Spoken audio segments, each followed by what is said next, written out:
Next question from the gent side in the rear. This is Shekhar here. I'm so grateful to the IRF that we get this opportunity to ask you some questions. And for the first time, I've seen you, and I'm glad that I can ask you a simple question.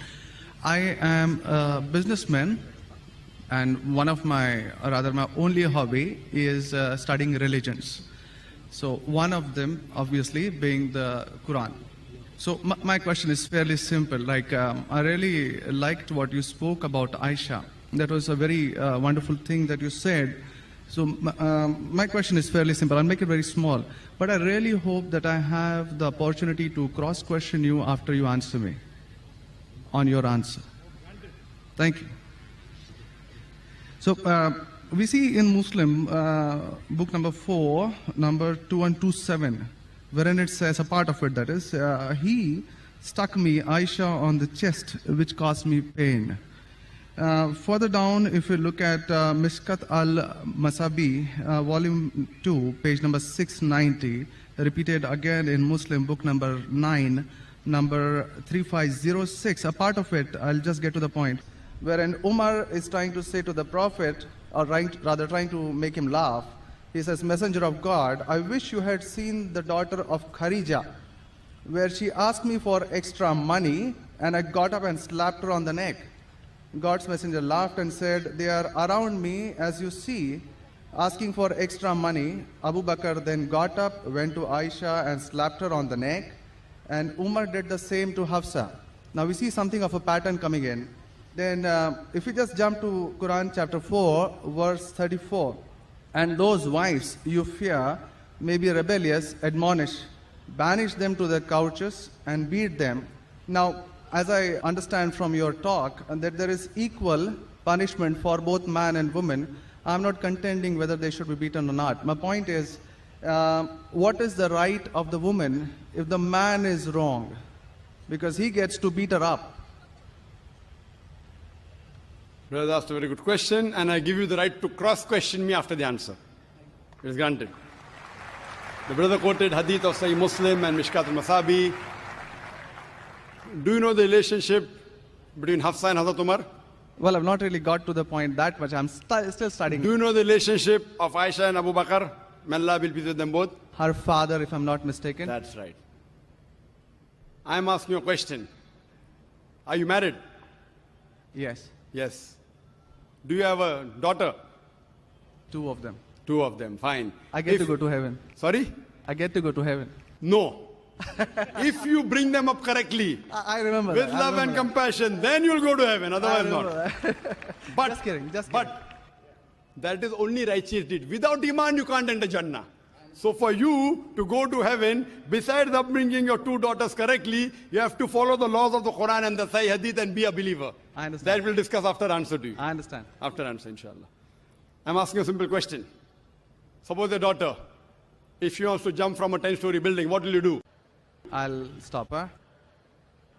Is she adamant? What will you do? Point, yeah. You get the point, very good. If she wants to jump, no, I want to go. I want to fly like Superman. Dad, you are preventing me from being a Superman. What will you do?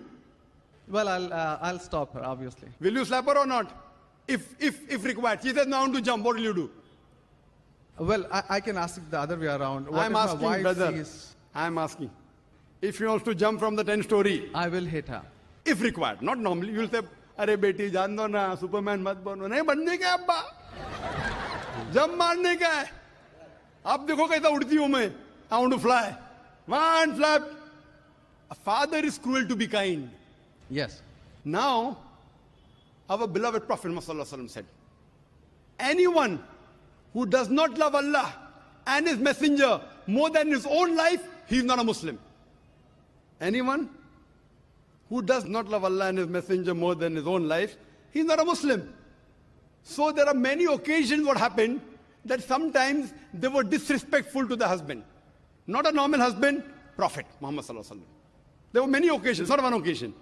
There are many occasions, Hazrat Umar, may Allah be pleased with him, and Hazrat Abu Bakr, may Allah be pleased with him. When they came to know that one of the wives has caused pain to the Prophet, they were the father-in-law of the Prophet. But they love the Prophet not only more than their daughter, they love the Prophet more than their own life. There are many occasions. Which occasion you are referring to, I don't know. There were occasions when they came to know that my daughter has caused pain to the Prophet of Allah. How dare she does it? They being father, they have the right to slap. Not you and me. For us, they are the Ummahatul Mu'mineen. They are the mothers of the believers. But yet, they were human beings. Even the wives of the Prophet. Though they were wives of the Prophet, they are the best examples, yet they were human beings and they did make mistakes. Like the ayah recited by the Qari, Surah Nisa chapter 4, 32. They want equal rights. There was in Surah Azab chapter 33, where the wives of the Prophet tell the Prophet, why don't you give us the luxury of this world? They objected. Why are we undergoing such a life of poverty? So Allah sends a revelation. If you want this world, I will grant it to you, but you will not get Jannah. The verse of the Quran says, I will free you. That means, if you want, I will let you go free. Divorce, not that he divorced.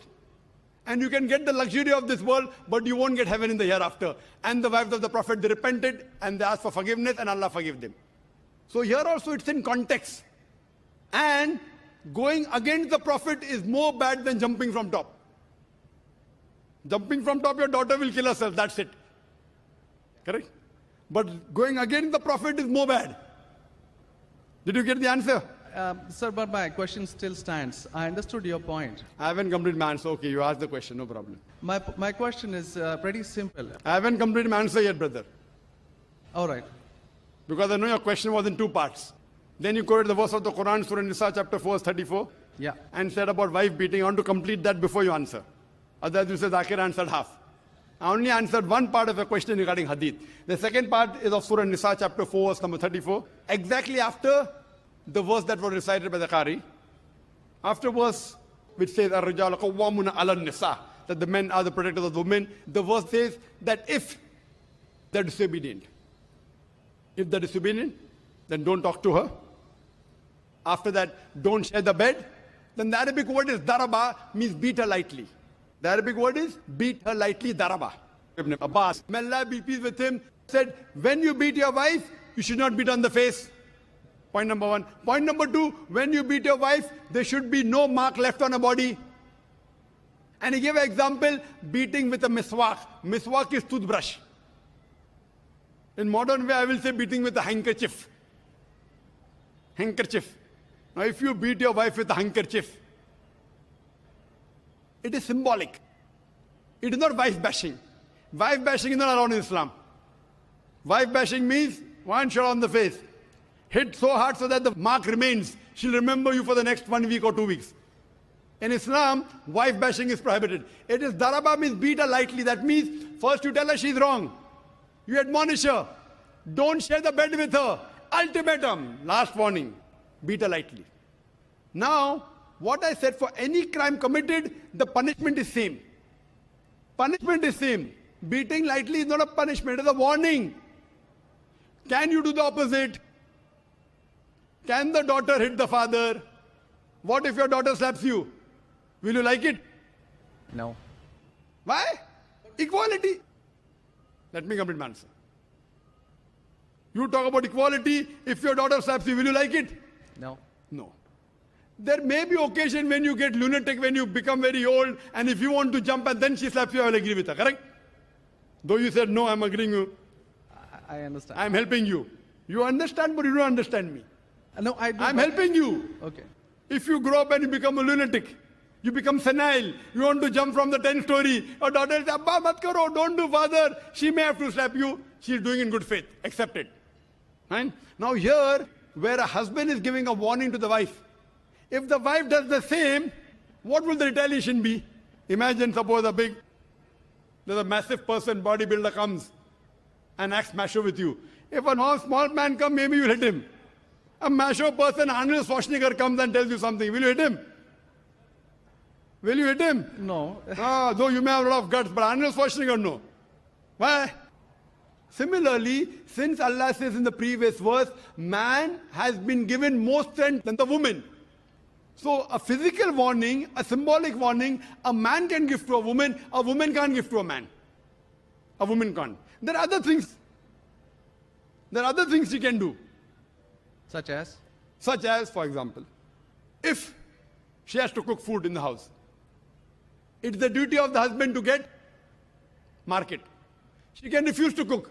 If you don't get market, I will not cook. She can object. Very well. She can object saying, I will not cook. It's an objection on her part. If, for example, he is not offering salah is important, she can object nicely, with love and affection. My dear husband, please offer salah. Then she may get a little bit angry also, no problem. Getting angry with husband is not allowed, unless it's for the sake of Allah and His Rasul. But not physical. She can't get physical. If she gets physical, there will be retaliation. It will never work. Imagine your wife slapping you. Will you leave her? Fine, you may say, Jando. So, what do you realize? This is a symbolic beating. What the Western media has done, they portray as though it is wife bashing. Where is wife bashing? You know the hadith also. So, because of that, Islam is the best way of life. It shows you how to lead life with your wives also. Hope that answers the question. If you have any counter question, you're most welcome, brother. Yes, actually 2 points on that. Primarily, the first thing that is said is a daraba, which means basically tapping. And as I understand from the Hands Word Dictionary, it comes from the word idrib. And now, if you look at it, the Arabic word is used in 2 ways. One, to strike up a poem, the word idrib, from which the word darwa is taken out. The first is to strike up a poem, and the second, which is used 12 times in the Quran, is a physical action of striking. Strike off? Strike up a poem, or strike second, up a poem. Strike up a poem, metaphorically. Second part is the physical action of striking. It's used again in Surah 8:12, wherein it about an angel strike off their heads, strike off the very tips of their fingers. The same word is used. So how can the same word be interpreted there as lightly, but here as very good question. The second part. Very good question. Very good question. The second part is that if we come back to Sahih Bukhari, volume 7, number 715, again, the respectable, I truly mean that, respectable woman Aisha, a great scholar, I read about her, narrated, Aisha said that a lady came wearing a green veil and complained to her, that is Aisha, and showed her a green spot on her skin caused by beating. It was the habit at that time for women to support each other, means when they get beaten up, so you support each other. So when Allah's messenger came, Aisha said, I have not seen any woman suffering as much as a believing woman. Look, her skin is greener than her clothes. That was my second part. As for second part, I'll answer first, and first part, I'll answer second. No problem. She's complaining to the Prophet that somebody has done injustice to her. It doesn't end saying the Prophet agreed with it. If someone has done injustice, if we read ahead in some other hadith, the Prophet may have done justice to her. It doesn't say that someone beat her and the Prophet agreed with it. Correct? She is just reporting that maybe there is injustice done to a woman. That's it. The moment she's complaining means she's disagreeing with it. She didn't say, Prophet, I heard a very good thing I saw, that the woman was beaten up. The moment she's complaining means the wife, Hazrat Aisha, may Allah be pleased with her, disapproved of it. So the lesson we get from this is, no one should beat the woman such a way that she becomes green. But sir, see, the exact statement she makes is that I have not seen any woman, that's Aisha herself, it's not my interpretation, I have not seen any woman suffering as much as the believing woman. So we see at the time of Muhammad that women were really in very, very bad shape, even though... You know there are hadiths saying, I have not seen a person, a believing person like Hazrat Bilal suffering. What was he suffering from? His master tortured him and said, don't say there's one God and I will leave you. Hazrat Bilal, may Allah be pleased with him, on that death stone, he's agreed to die. He will say, I will not denounce Allah. I will keep on saying, La ilaha illallah Muhammad Rasulullah. There is no God but Allah and Prophet Muhammad is a messenger. He's taking the pain. That means if I say Hazrat Bilal is a believer who is being tortured, that does not mean that what act that being done on Hazrat Bilal, may Allah be pleased with him, is right. It is wrong. But he's a believer who's taking the pain. In this context, we have to see the context and go to the Shara. You have to see Fath al-Bari. And what was this woman? Was she? What was she? Who tortured her? Was it the master? Was she a slave woman? You have to go to the Shara. I'm not a muhaddith. I'm telling you what the answer can be. You have to go to the Shara and find out. Why was she? Who hit her? Who beat her? Did the husband do? Was the husband a believer? There are 10,000 reasons. But Just because... excuse me, in Mishkat al-Masabi, Brother Shekhar, volume 2. Brother Shekhar, yes. What I would like you to do, there are so many people waiting at all the mics. Precisely, concisely, I would like you to put your question in a few words and then close. Because you've got such a big sheaf of papers, there are many people I see waiting with small slips or something. Question. So we cannot allow this whole thing to go on. This is not a debate session. It's a question and answer session. I want you to put your question in the next 4 sentences. Let Dr. ذاكر answer so that all the many ladies standing there here also get a chance. We have exactly 1 hour, 12 minutes left. We have occupied 20 minutes already. Brother, initially you asked 2 questions answered. You said, I want a counter. What counter you gave? In the counter, you're asking 1 more question. I don't mind answering your 100 questions, but in this rule, 1 question at a time, go behind the queue, no problem. You ask 2 questions, give the answer. You said, I want a counter question. With the counter question, you're asking 1 more question. So, I'm very kind, I don't mind. I would love.